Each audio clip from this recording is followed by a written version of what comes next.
Hello mga viewers, mga kaibigan ko, kapamilya ko, lahat ng nanonood sa akin, hello po, especially mga kananay. Dahil dito po naman si kananay na sa inyo ng another video.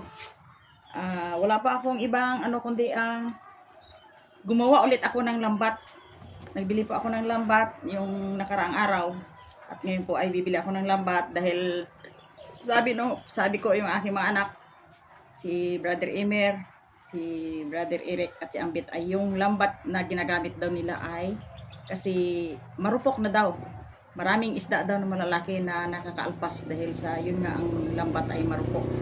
Kaya sabi nila kung pwede daw ay magawa ulit ako lambat. Sabi ko try my best na gumawa dahil ang mata ko ay malabo na at saka medyo ang itong gagawin ko mga kananay na lambat na ay triple ito. Sa isang hanay po ay 3 lambat ang nagaano, kaya mahirap din. Kaya i-try ko po na gumawa ngayon ng lambat. Kaya ito mga kananay, samahan niyo po ako. Ang paggawa po ng lambat ay mahirap. Mahirap talaga. Lalo kung mata mo ay malabo na.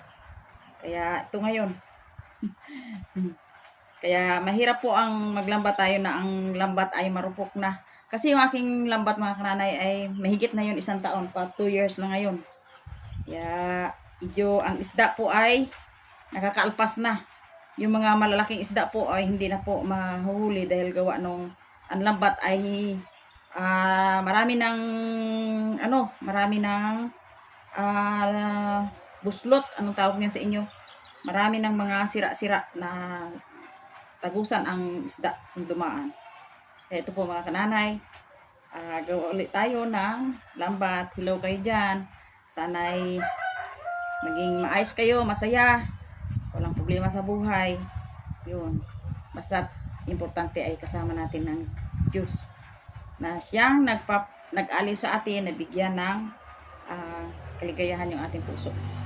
Yun po mga kananay, start na po ako magawa ng lambat. Yung lambat na ito ay kailangan talaga po ay ito po ang aming hanap buhay nung kumplito po kami nung nakaraang panahon pa. Yung mga anak ko ay maliliit. Ito po ang binuhay namin mag-asawa sa aming kabuhayan. Ang paglalambat, ang pangawil sa dagat. Sa bundok naman ay hindi po kami doon. Ito po ang aming nasanayan. Ayan. Kailangan po ay ilagay natin dito sa sa bilao. Yan po mga kananay.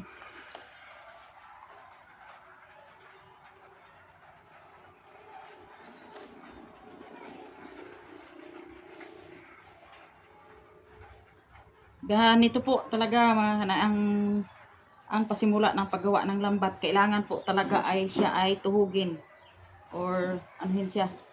Ilagay muna sa bilao o sa lalagyan para mapaikot-ikot ang kwan at ituhog.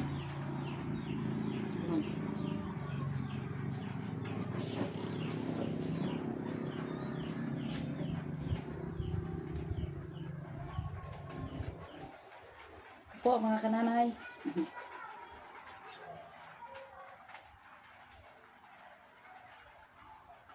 Pag brand new na naman ang lambat mo ay maraming mga isda ang mahuhuli.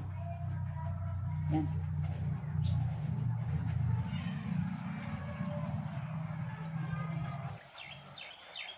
Yan.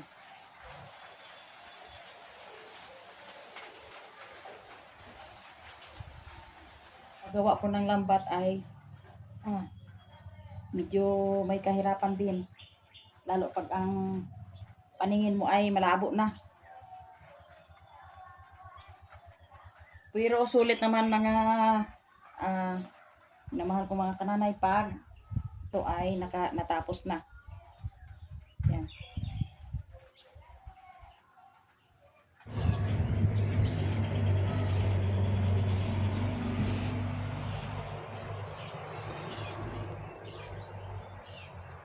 Trabaho, tag maghapon. Ep! Medyo maluang-luang dito at maliwanag. Dayo-dayo anay kita.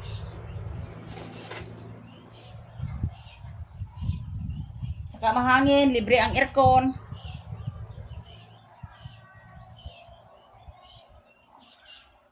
Ito mga kananay, pag ikaw ay nagagawa ng lambat, kahit taglamig ay napawisan ka sa... Ha? Oo. Tuhugin ko na at iputulin sa gitna. Putulin siya sa gitna para bago idugtong. Yan. Nakakita ko dito ng pisto na medyo mais-ayos. Kahit taglamig dito sa amin mga kananay ay ang bagyo ay na ano si Inday, pero pag ikay nagagawa ng lambat kat anong lamig ay mapapawisan ka talaga. Yan. Ito na lang ang teknik ko para ano magagawa ko ang lambat.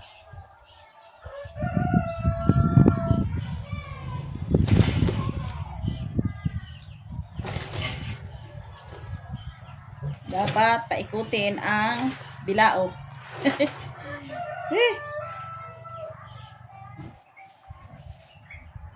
I just wanna praise the Lord.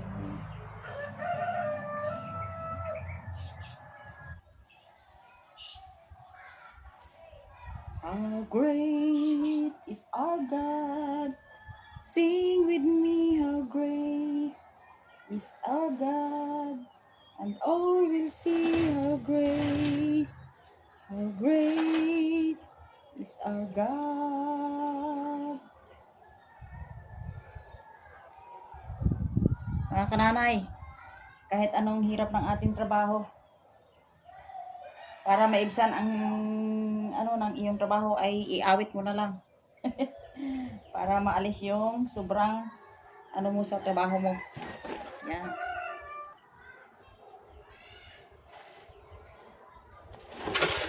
Yan, ikot-ikot.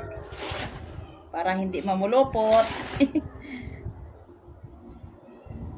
Name above all name, you are worthy of our praise, and my heart will sing, how great is our God, how great is our God. Sing with me, how great is our God. Oh,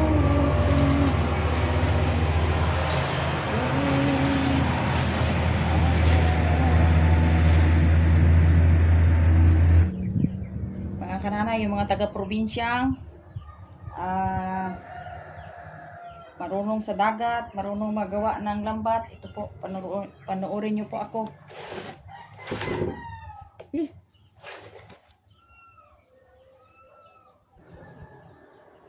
Dito po ang mga nanay sa area ni Misayahay, kasi yung kanyang area po ay malapad. Medyo paayos ang sitwasyon, ang area, ang lugar. Maaliwalas. Saka mga kananay ay walang gaanong gaisturbo dahil isa lang po ang kanyang anak dito. Doon po sa Iloilo. Ayan po. Ito ang aking next step na pagtrabaho ng lambat. Kailangan po ito ay ituhog para hatiin sila.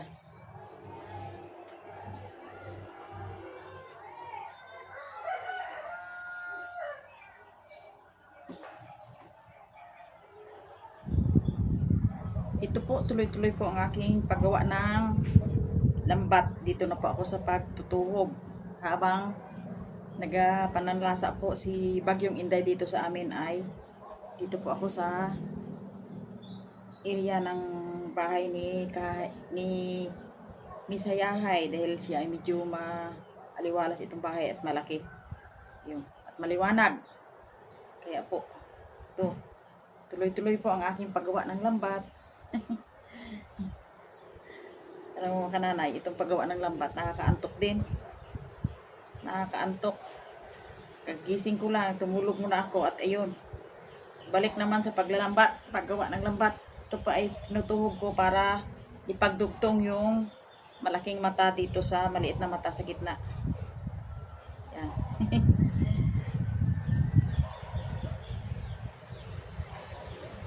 Sa likod ng hirap ng magawa ng lambat ay ito. Ang isang trabaho mga kananay pag medyo mahirap, iawit, ikanta nyo na lang. Para makuha ang pagod. Panginoon, kay buti mo sa akin, ikaw lamang ang tangi kong mamahalin at pupurihin. Panginoon, kay buti mo sa amin, ikaw lamang tangi kong mamahalin, aawitan kita, Panginoon, kay buti mo sa akin. Anong ginamadali mo? Nag-ano ka? Ha? Ha? Ibal ang bukpit mo? Ha? Ika pa? Sakit? Ay naku, wag, ganyan yan, ganyan, wag. Naku, totoo. Magdandahan ka. Ay. Ha? Ay, dapat diyan ka lang nag-ihi. Oh, naihi ka lang pala eh. Ba't dito ka pa sa bahay maihi? Diyan lalaki ka eh. Diyan lang sa kuwan, mag-ihi sa labas. Ay, pag lalaki diyan lang sa labas, maihi. Ba't dito ka pa sa loob? Hindi na balda ka Mag-ingat-ingat ka diyan, maglakad madulas. Ay, ilagay mo diyan, Toy. Wala ta na ikaw eh.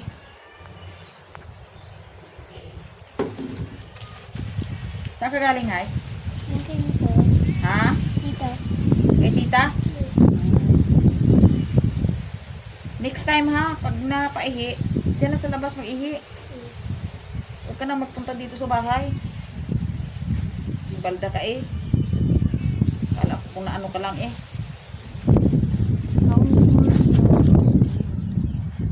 Across the bridge, there's no more thing.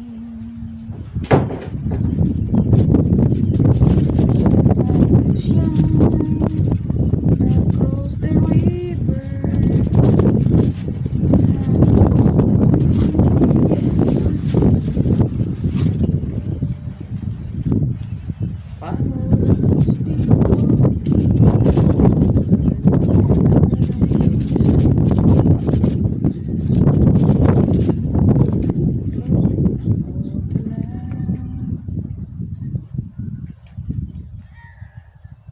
kananay minsan ang mga senior ay kahit anong dami mong na-memorize ng mga kanta, time will come na minsan malilimutan mo kasi ang senior po ay mahina sa memory na kung minsan lost na memory. Kaya po ang paggagawa ng lambat ay daming proseso bago ka makabuo ng lambat. Hindi pa kami makapagpangisda dahil napakalakas pa po ang alon. Kahit dito medyo malayo ang sa amin dagat, pero ngayon dito rinig ang hampas ng alon sa dalampasigan. Ayan. Ito mga kananay ay panghanda ko na po doon sa bago kong bangka para hindi masayang yung mga isda pag nahulugan mo ng lambat, kasi hindi makaalpas. Gawa ng brand new ang lambat. Ito po mga kananay, ang aking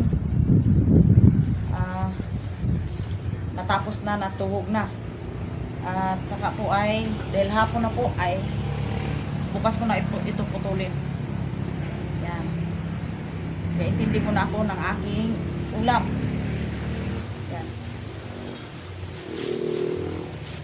Iuwi ko muna ito doon sa bahay. Kasi dito po ako sa kay Miss Hayahay na bahay. Yan. Hello po. Dito na naman ako sa talbos ng kamuti. Bawasan ko itong talbos ng kamuti. Yan. Gaulam tayo ng talbos ng kamuti.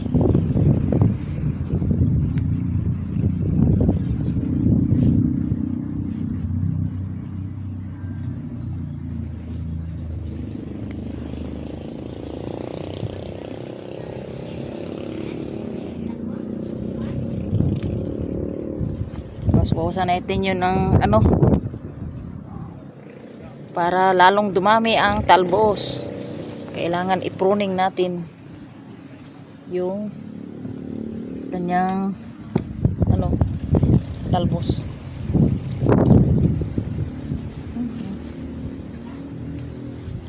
Wala kaming ulam ngayon mga kananay sa malakas ang alon. Hindi po makapangisda. Kaya tsaga-tsaga tayo kung anong maisipang iulam.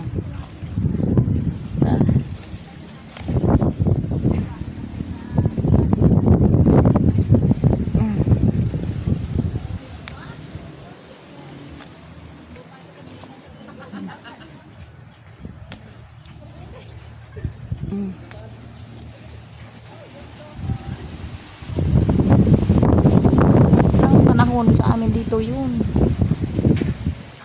Naghahagupit na si Sister Inday na bagyo.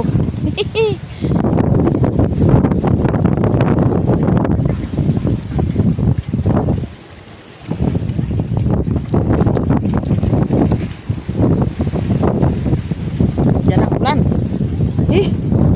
La. Likas na Mercy. Ang ulan diyan na.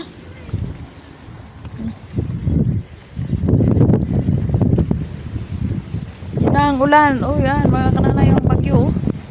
Yan. Bakas. Ako'y uuwi na. Ayan po. Ang bagyong Inday. Naghahagupit na. Yan. Sobra na ang ulan.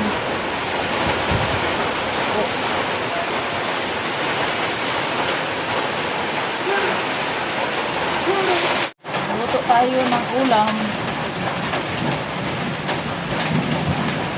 Ulan.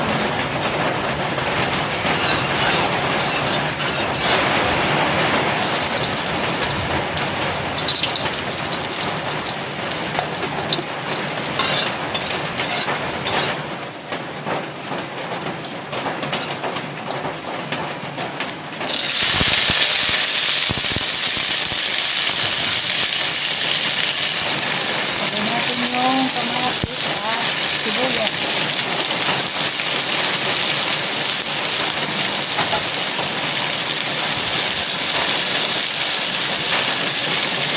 Itlog.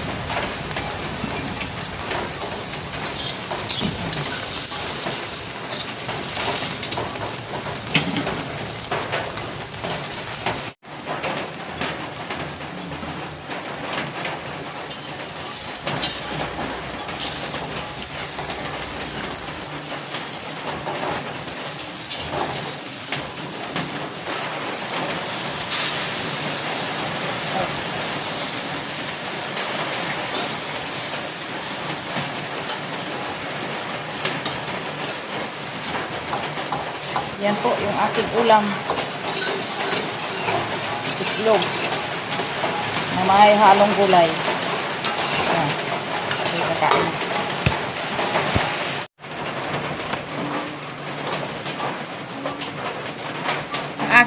Ang aking kinakakanin po ay oatmeal. Yan.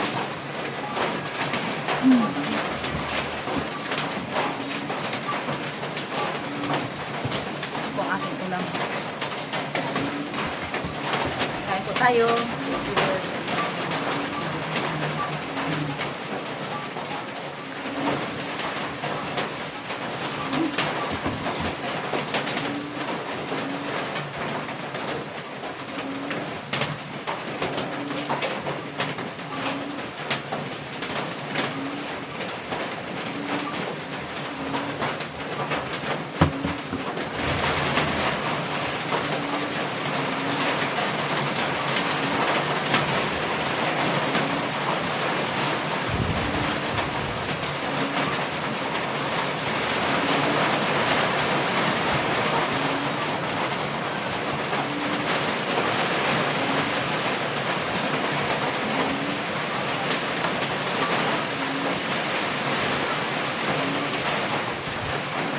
Hindi kami makapangisda mga kananay dahil diyan nalalasa na po ang bagyo.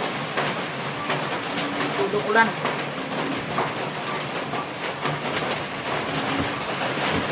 Hanggang dito na lang po. Comment, share, and like. Subscribe kay kananay. Thank you for watching.